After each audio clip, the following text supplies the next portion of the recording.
Hello everyone. Today I will guide you through the process of filling in the Logos and Cosmos initiative at East Asia's project proposal. That's a mouthful. So we have a template and I will run through the template using an example. So please note that the point of this exercise is to get you familiar with the template, what the project proposal looks like, familiar with each section in the template. And the example that I'm using is just an example, right? So you would be free to write as many more details as you desire in your own project proposal. Before I go through section by section, allow me to run through the template. So the template has 14 sections, which are the project title, the national movement that you are from, your team, your project summary, the objectives of your project, as well as the outcomes. And then you have the context for your project, the foundations that underpin your project. Importantly, you have the timeline for how you're going to carry out this project, as well as the contribution to your national movement or your Christian fellowship or your local church. You have the budget narrative, the risks and the challenges associated with the project, and you have an optional section of innovation and originality before ending off with support, whether your project is supported by your national movement. So let's go through the sections one by one, beginning with the project title. Please give us a concise and descriptive title of your project. So for our example, we have titled it Participating in PETA's Mangroves Protection, Learning from, Living with, and Stewarding Well. You get a sense already of what the project is about and where it is in.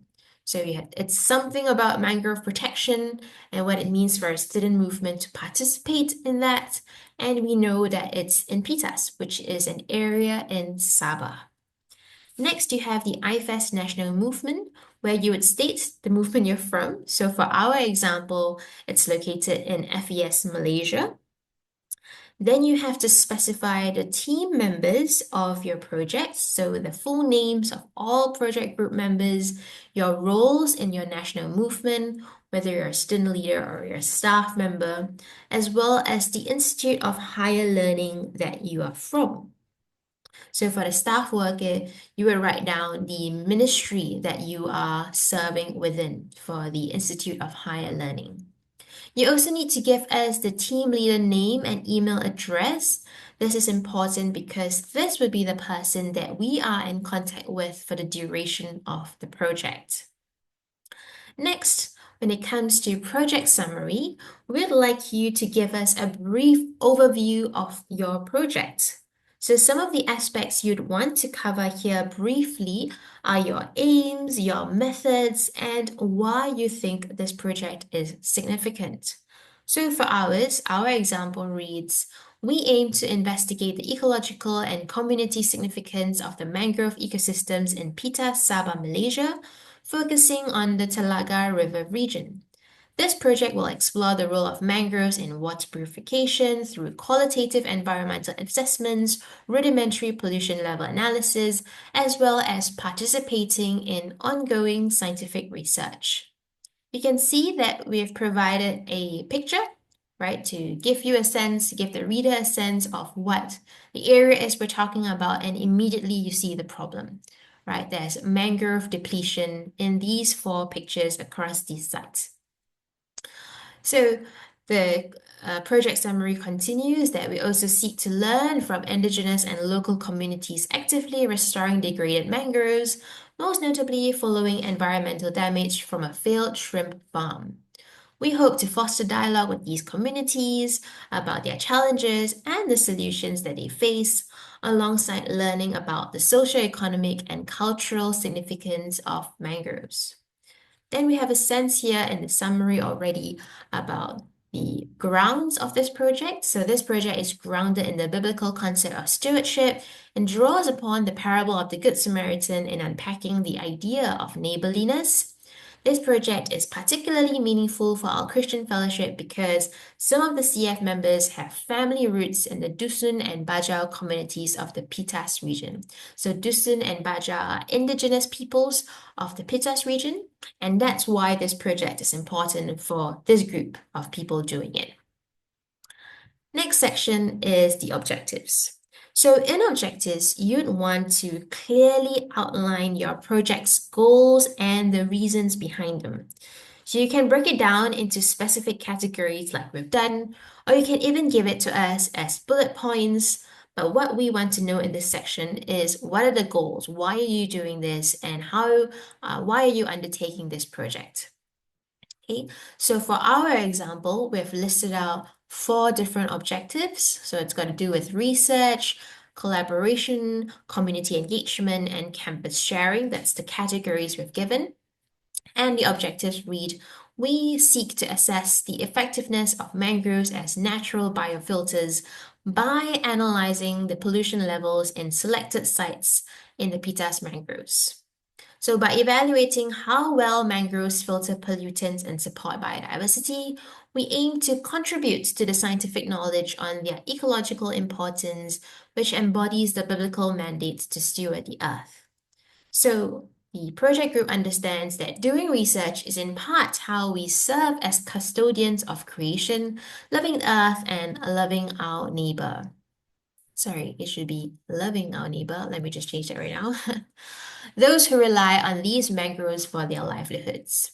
Second objective has got to do with community-led research. So this group is going to work alongside scientists from UMS, from the University Malaysia Sabah, and researchers from Sahabat Alam Malaysia, which is a advocacy group, and partners of community organizations in Sabah to gather data on mangrove ecosystems.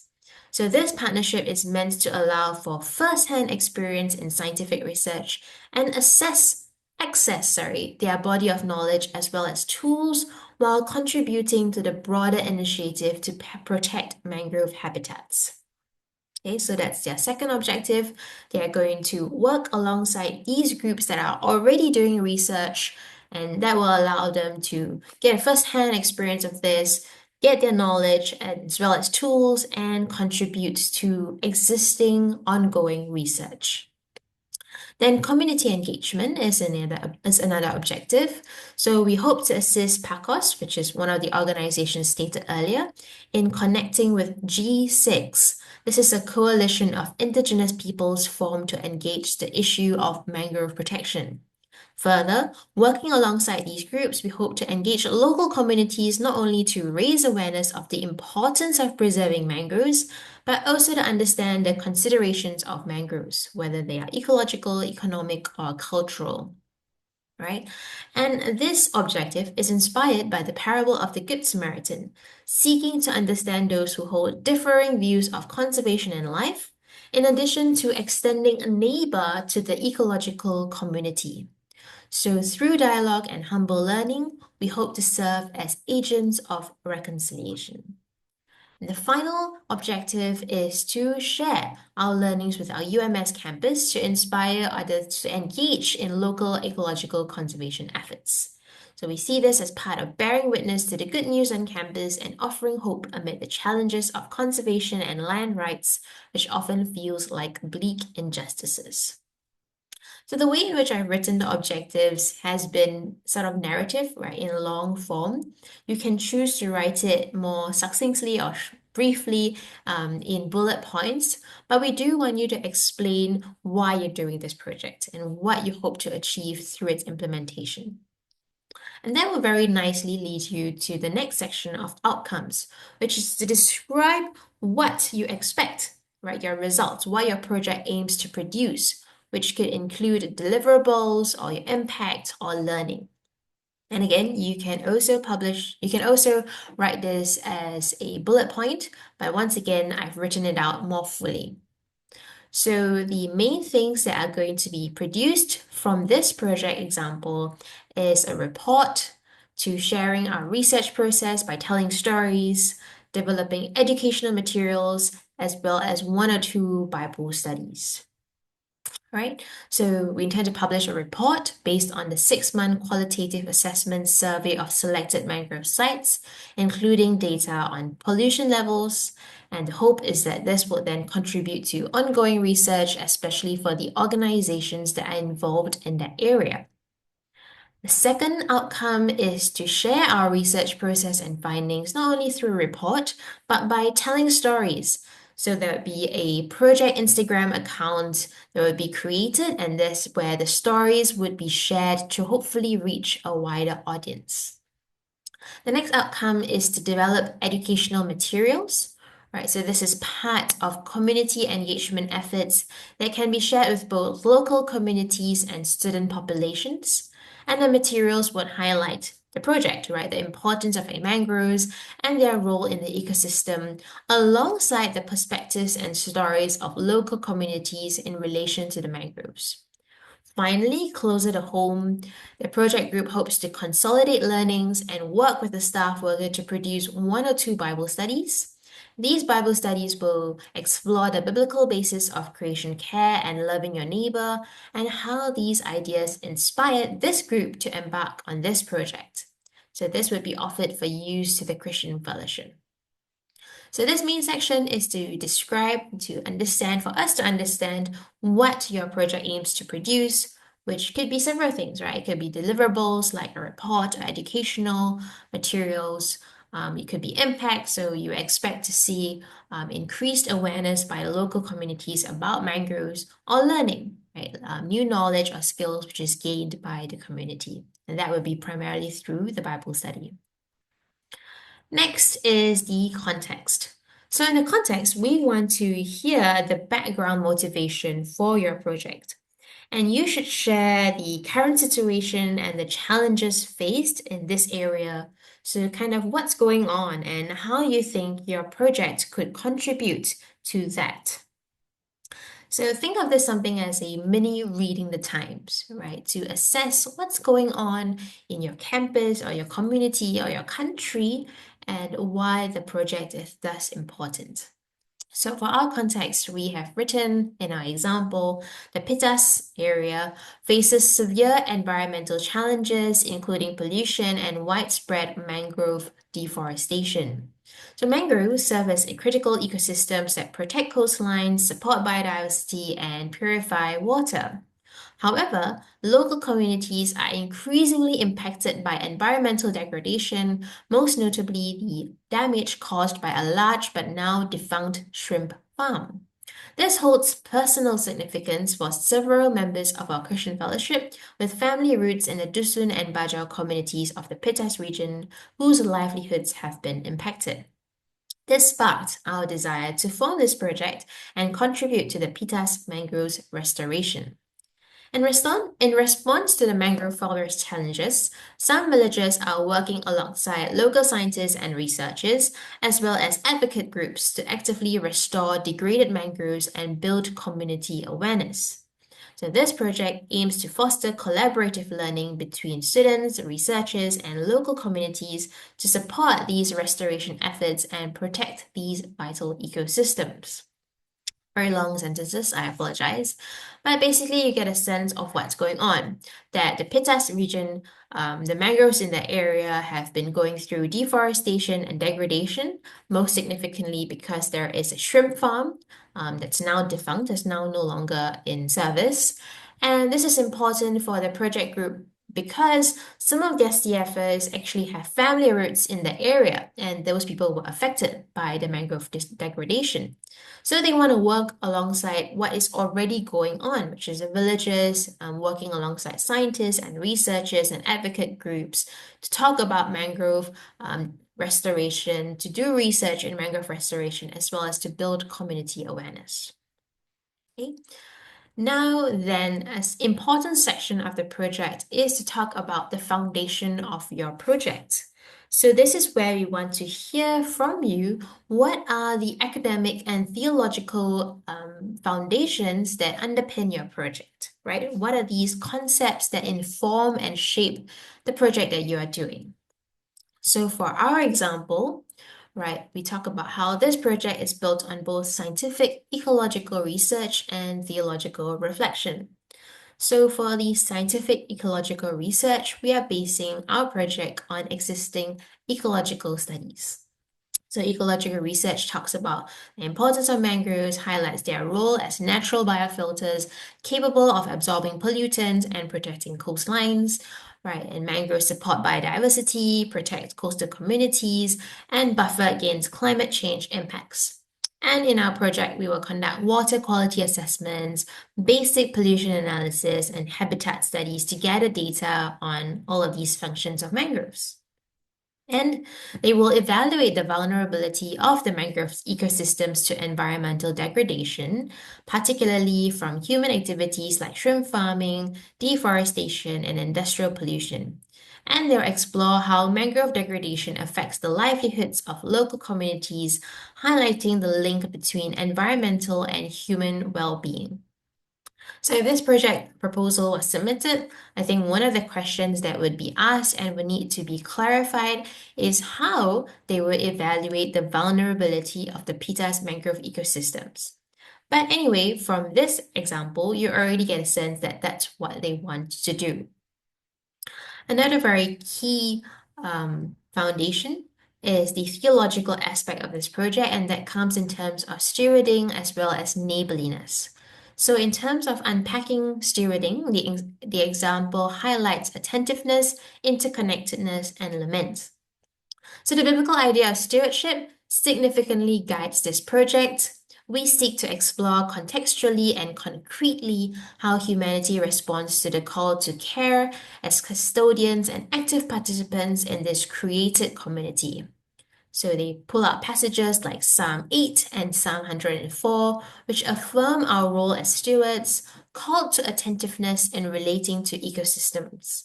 They further guide our exploration into interconnected living within ecosystem webs as a created community of shalom. Then Romans 8 speaks of how creation groans in anticipation of redemption.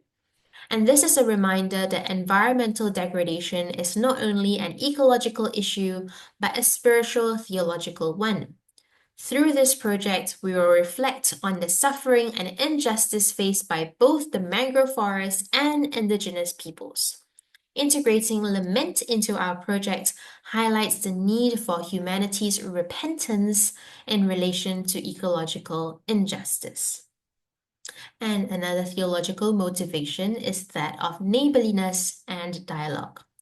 So the parable of the Good Samaritan challenges our notions of who our neighbors are. This project will reflect on how neighbor includes not only people, but the whole created order, which highlights the value of non-human creatures and ecosystems.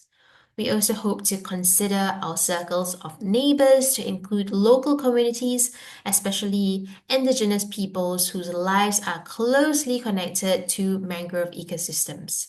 Engaging them in dialogue together with scientists is critical for restoration and sustainability of ecosystem health because these peoples have deep knowledge and existing care practices. We also hope that these dialogues would serve to both rehabilitate notions of Christian faith and be a model of engagement for engagement. So Christianity is not opposed to scientific thinking and is humbly open to learning from wisdom of local communities. So it should be from wisdom of local communities. So you can see in the foundations that there are these both academic ideas with regards to ecological research, as well as theological ideas with regards to stewardship and neighborliness and dialogue. Now, I've purposefully not delved into the scientific aspects of this project, so I've very ambiguously put ecological research, and I've not named any specific ecological concept, right? You can talk about ecosystem services or ecosystem webs and so on and so forth, but you are welcome and indeed you are invited to be specific in the kinds of scientific concepts that are necessary or that underpin your project. And we'll move on then to the timeline. So in a timeline, we want you to provide us a 9-month timetable outlining the key tasks, activities, and milestones of your project. So be specific about when and how you will conduct your research.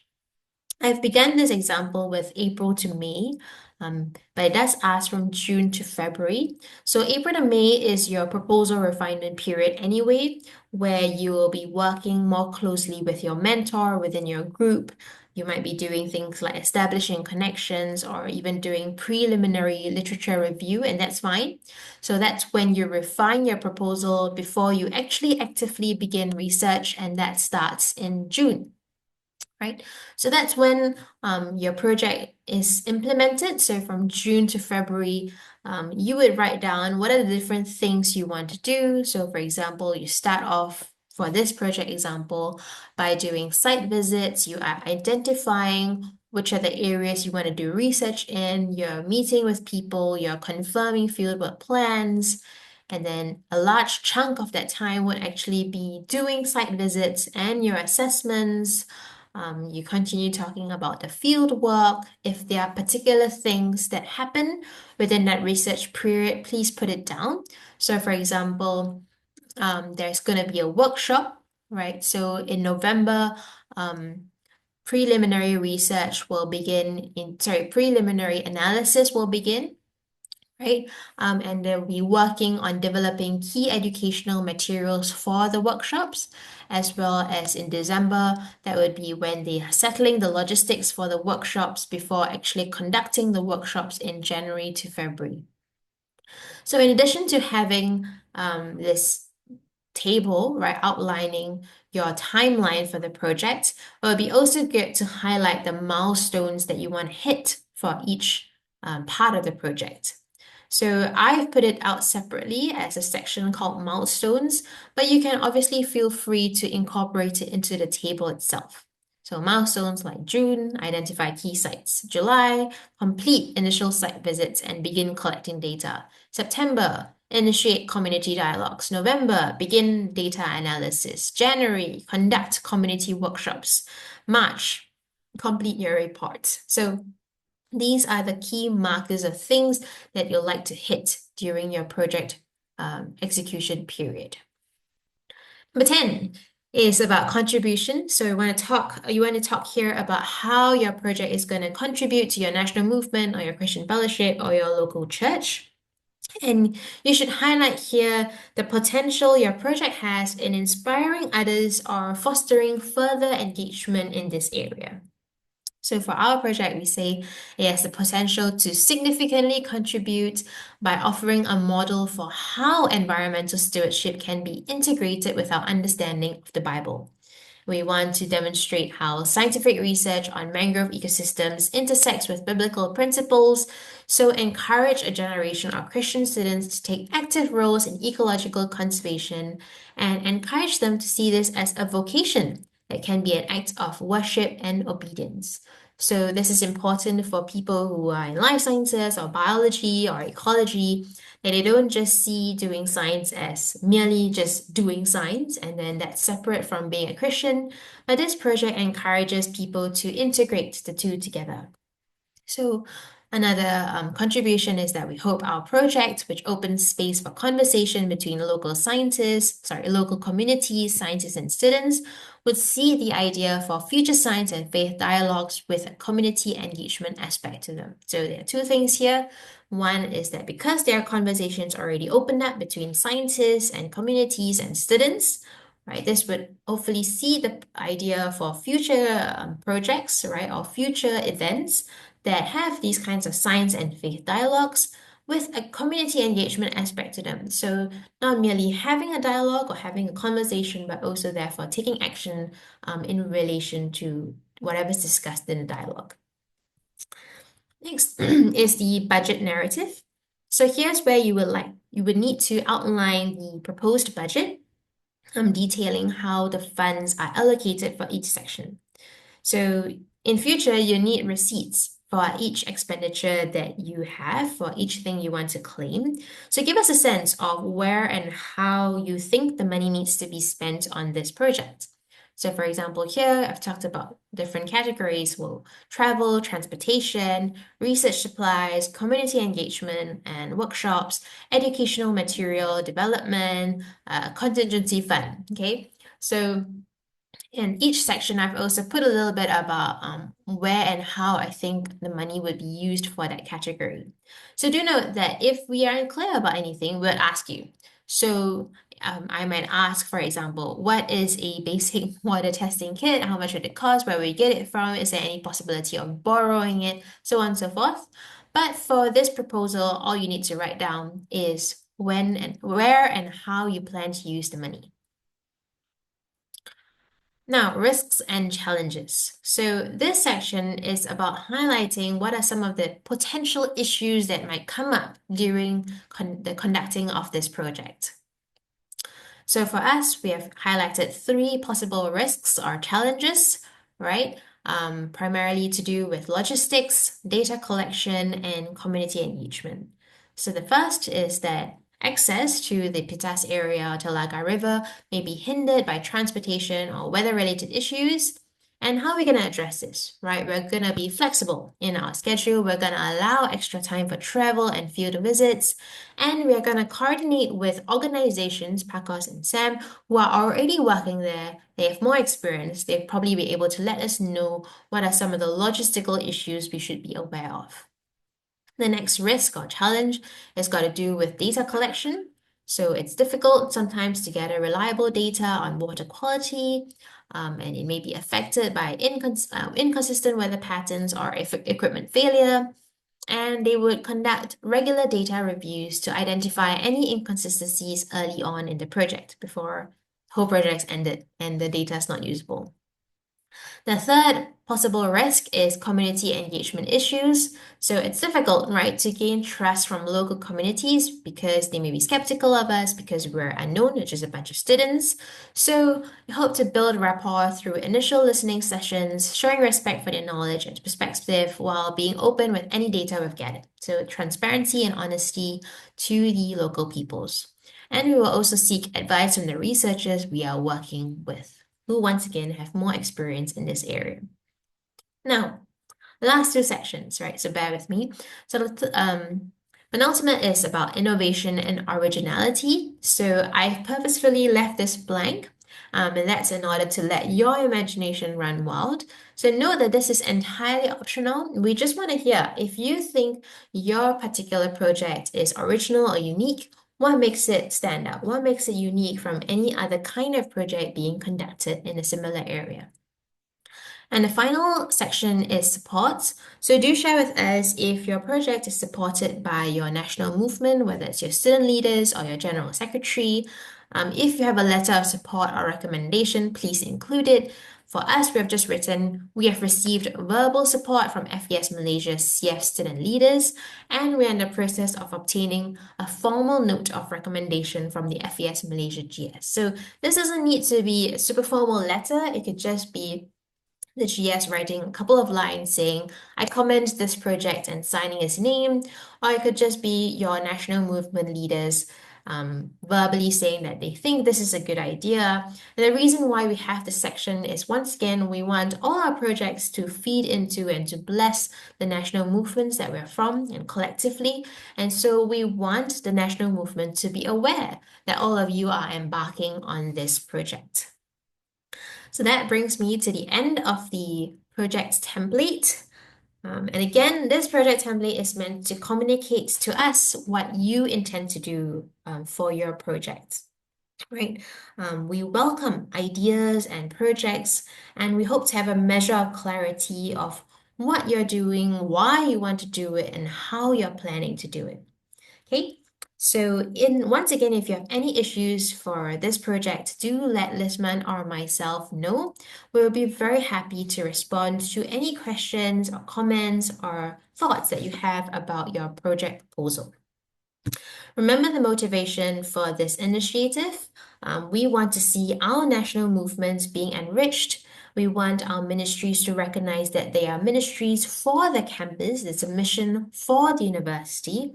And the initiative is meant to build a community of learners, right, who will ultimately contribute to the beauty and witness of the church as a whole. So go forth, imagine, ideate, and create, and may God sustain your efforts.